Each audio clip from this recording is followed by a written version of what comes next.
हो जाता है जिसके शरीर में ग्लूकोज अथवा शक्कर की मात्रा अधिक हो जाती है, इसे हम डायबिटीज कहते हैं। सांगायचं तात्पर्य आपल्या शरीरामध्ये जर इन्सुलिन या हार्मोन्सचं प्रमाण जर कमी होत असेल किंवा हार्मोन्सचं प्रमाण जर वाढत असेल तर याला आपण डायबिटीज म्हणजे मधुमेह असं म्हणायला काही हरकत नाही।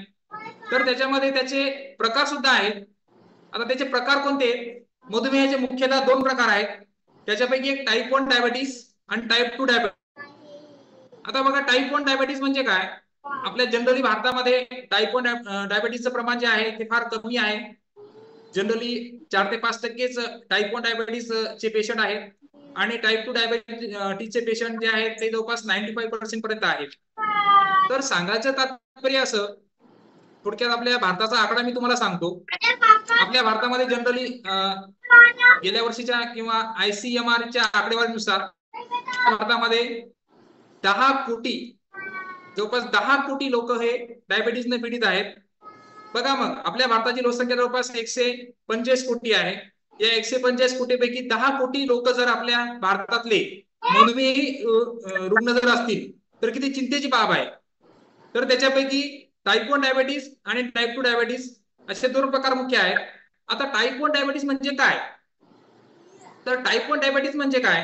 तर टाईप 1 डायबिटीज म्हणजे आपल्या शरीरामध्ये बघा मी तुम्हाला आधीच सांगितलं की इन्सुलिनचं प्रमाण आपल्या शरीरामध्ये जर कमी होत असेल किंवा बंदच होत असेल तयार होणं, तर इन्सुलिन कोण तयार करते? आपल्या शरीरामध्ये जी पॅनक्रियाज नावाची ग्रंथी आहे, ती पॅनक्रियाज नावाची ग्रंथी आपल्या शरीरामध्ये इन्सुलिन बनवण्याचं काम करत असते। तर इन्सुलिन हा टाईप 1 डायबिटीज मध्ये आपलं जे शरीर आहे, आपल्या पॅनक्रियाज मध्ये बीटा सेल्स नावाच्या पेशी असतात। जवळपास 1 ग्रॅम बीटा सेल्स पेशी असतात। ह्या 1 ग्रॅम बीटा सेल्स पेशी आपल्या शरीरामध्ये इन्सुलिन तयार करायचं काम करतात। आता इन्सुलिनचं काय काम आहे हाही प्रश्न तुमच्या मनामध्ये आला असेल की सर म्हणतात की इन्सुलिनचं प्रमाण कमी किंवा जास्त, तर नेमकं इन्सुलिनचं काय काम आहे? तर आपल्या शरीरामध्ये थोडक्यात सांगायचं म्हणजे इन्सुलिनचं आपल्याला इतकं महत्वाचं काम आहे, आपण जे अन्न खातो या अन्नातून आपल्या शरीराला ग्लुकोज मिळत असते। तर हे ग्लुकोज आपल्या रक्तामध्ये जमा होते। मग हे ग्लुकोज प्रत्येक पेशीपर्यंत पोहोचवणं आणि त्या पेशीमध्ये जाऊन त्या ग्लुकोजच्या जे मूलद्रव्य आहे ग्लुकोजला ढकलणं, ग्लुकोजचं ब्रेकडाऊन करणं। ब्रेकडाऊन झाल्याच्या नंतर ॲडेनोसिन ट्रायफॉस्फेटच्या स्वरूपामध्ये एनर्जी तयार होते आणि ही एनर्जी प्रत्येक पेशी युटिलाइज करते, प्रत्येक पेशी वापरते आणि तीच एनर्जी आपण म्हणजे प्रत्येक पेशी वापरते म्हणजे आपण वापरतो आणि आपण दिवसभर एनर्जेटिक फील करतो आणि आपले सर्व कामं हे व्यवस्थित होत असतात। तर इन्सुलिनचं प्रमाण जर कमी झालं तर काय होणार? आपल्या रक्तामध्ये ब्लड शुगर वाढेल म्हणजे साखरेचं प्रमाण वाढेल। साखरेचं प्रमाण वाढेल म्हणजे जे साखरेचे कण आहेत किंवा साखरेचे रेणू आहेत हे आपल्या ब्लड मध्ये वाढतील आणि प्रत्येक पेशीपर्यंत जरी समजा साखरेचा जो अणुरेणू आहे हा प्रत्येक पेशीपर्यंत जरी पोहोचला तरी तो पेशीमध्ये ढकलला जाणार नाही आणि त्याचा ब्रेकडाऊन होणार नाही आणि आपली एनर्जी लो होऊन जाईल, म्हणजे आपल्याला एकंदरीत थकवा येऊन जाईल। तर हे म्हणजे इन्सुलिनचं काम आहे थोडक्यात। आता टाईप 1 डायबिटीजचं एक्सप्लेनेशन मी सांगायचं राहिलं तुम्हाला, तर टाईप 1 डायबिटीज म्हणजे आपल्या शरीरामध्ये पॅनक्रियाज नावाची ग्रंथी म्हणजे स्वादुपिंड ग्रंथी इन्सुलिन तयार करत असते। यस, तर आपल्या ज्या बीटा सेल्स आहेत, बीटा सेल्स ह्या इन्सुलिन तयार करतात। बीटा सेल्सला आपली स्वतःची इम्युनी सिस्टीम म्हणजे घरका भेदी स्वतःची इम्युनी सिस्टीम बीटा सेल्सला मारून टाकण्याचं काम करत असते। म्हणजे बीटा सेल्स ज्या इन्सुलिन तयार करत असतात या बीटा सेल्सला आपली इम्युनी सिस्टीम डिस्ट्रॉय करते, म्हणजेच आपल्या शरीरामध्ये इन्सुलिन तयारच होत नाही। म्हणजे डायरेक्टली आपल्याला इन्सुलिन इंजेक्शन घ्यावं लागते टाईप 1 डायबिटीज मध्ये। म्हणजे जर आपल्याला जीवनभर लाईफ टाईम जर जिवंत राहायचं असेल, आपले सर्व प्रॉपर आपल्याला जर कामं करायची असतील तर आपल्याला इंजेक्शनद्वारे रेग्युलर आपल्याला 2-3 टाइम डॉक्टर ज्या प्रमाणात सांगतील त्या प्रमाणामध्ये आपल्याला इन्सुलिन बाहेरून घ्यावं लागतील। ते म्हणजे टाईप 1 डायबिटीज मध्ये म्हणजे आपलं शरीर हे इन्सुलिन तयार करतच नाही। यस, तर हे झालं टाईप 1 डायबिटीज। आता टाईप 1 डायबिटीज हा जनरली कोणामध्ये असतो हे सुद्धा सांगतोय तुम्हाला मी। तर टाईप 1 डायबिटीज जनरली म्हणजे कमी वयाची जी मुलं आहेत म्हणजे बालक आहेत किंवा मुलं आहेत किंवा अनुवांशिकतेने हा सुद्धा आजार आपल्या मुलांना येत असतो. आणि जनरली टाईप 2 डायबेटीस हा जनरली प्रौढ व्यक्तीमध्ये आढळून येणारा आजार आहे. आता जनरली त्याचं प्रमाण आता जरी पूर्वीच्या काळी अबो 40 असायचं, परंतु आताच्या काळामध्ये अबो 30 सुद्धा किंवा अबो 20 सुद्धा बऱ्याच जणांना टाईप 2 डायबेटीस झालेला आहे. त्याची नेमकी लक्षणं कोणती किंवा कशा प्रकारे? आता टाईप 2 डायबेटीस मध्ये काय होते, आपलं शरीर हे इन्सुलिन तयार करत असते, पण इन्सुलिन तयार जरी करत असलं तरी आपलं साखरेचं प्रमाण एवढं वाढलेलं असते आपल्या शरीरामध्ये की ते पुरेसं होत नाही, पुरेसं ठरत नाही. म्हणजे आपल्या रक्तातील शुगर लेवल कमी करण्यासाठी इन्सुलिन जरी तयार होत असेल आपल्या शरीरामध्ये ते पुरेसं नाही, ते कमी पडते. म्हणजे टाईप 2 डायबेटीस मध्ये इन्सुलिन तयार होते परंतु कमी पडते. म्हणून आपल्याला बाहेरून इन्सुलिन वाढवण्यासाठी किंवा ते पॅनक्रियाजला स्टिम्युलेट करण्यासाठी आपल्याला टॅबलेटच्या स्वरूपामध्ये टॅबलेट घ्यावं लागतात. आणि तेव्हा कुठंतरी म्हणजे लाईफ टाईम डॉक्टर तर सांगतात की एकदा का तुम्हाला मधुमेह आजार झाला की तुम्हाला लाईफ टाईम टॅबलेट घ्यावं लागतील. आता दुसरी गोष्ट बघा, दुसरी एक म्हणजे आपला जो आपण जो बरेच जण आता आपल्या सर्वजण वेलनेस परिवारामध्ये आहेत, तर ज्यांचा बीएमआय रिपोर्ट हा अबो 25 च्या वर जर असेल तर त्या व्यक्तींना सुद्धा डायबिटीजचा धोका असतो.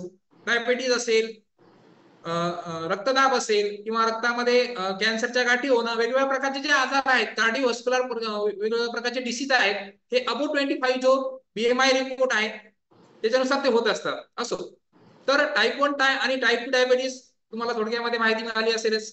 यस. त्याच्यानंतर आपण बघणार आहोत डायबिटीस होणे के कारण, म्हणजे रिझन, काय कारण आहे डायबिटीस होण्याचे. सगळ्यात महत्वाचं कारण म्हणजे काय, उच्च रक्तचाप म्हणजे उच्च रक्तदाब.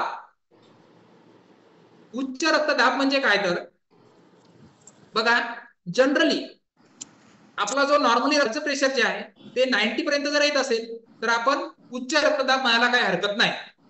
तर हे सुद्धा डायबिटीस होण्याचं एक महत्वाचं कारण आहे. म्हणजे कार्डिओव्हास्क्युलर ऍक्टिव्हिटी याच्यामध्ये जर आपल्याला कार्डिओव्हास्क्युलर ऍक्टिव्हिटी याच्यामध्ये सुद्धा आपल्याला सिस्टोलिक प्रेशर येत असते.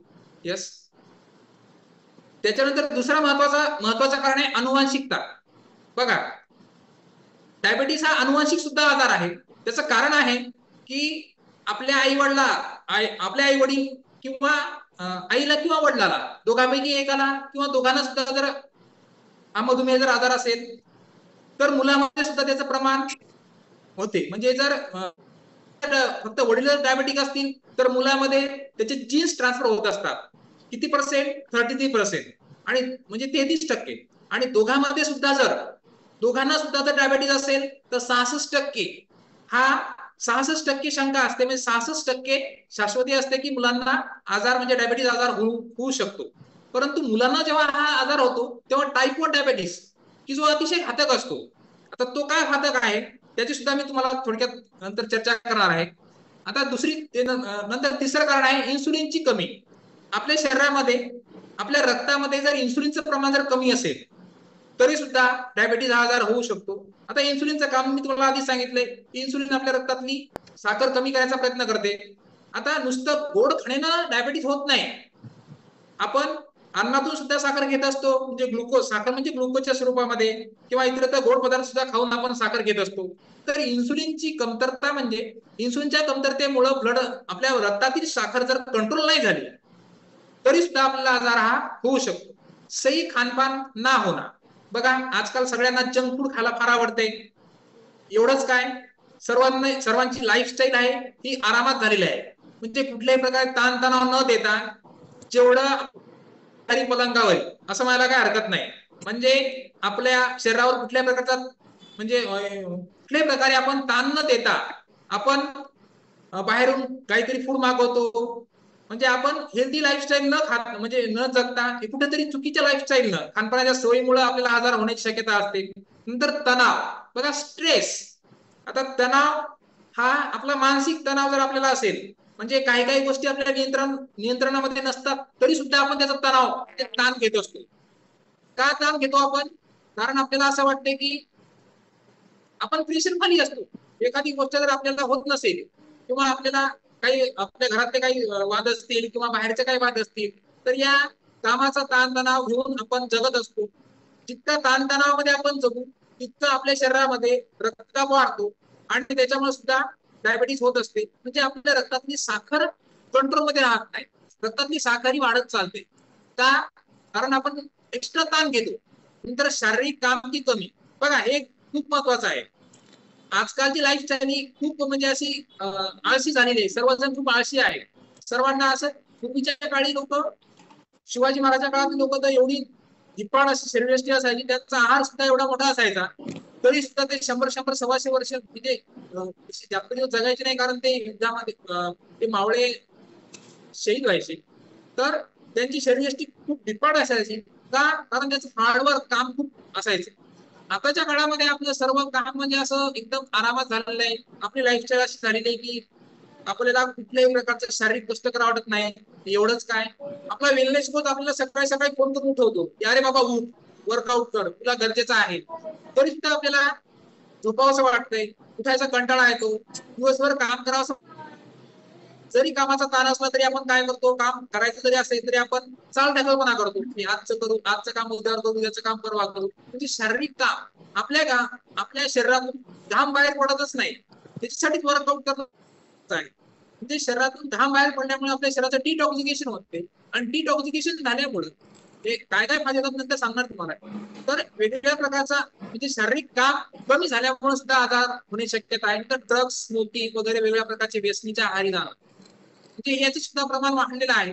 बऱ्याच जणांना वेगवेगळ्या प्रकारचे व्यसन आहेत, स्मोकिंग करतायत. म्हणजे याच्यामुळे सुद्धा आपल्या शरीरातली जी साखरेचं प्रमाण आहे हे कंट्रोलमध्ये राहत नाही.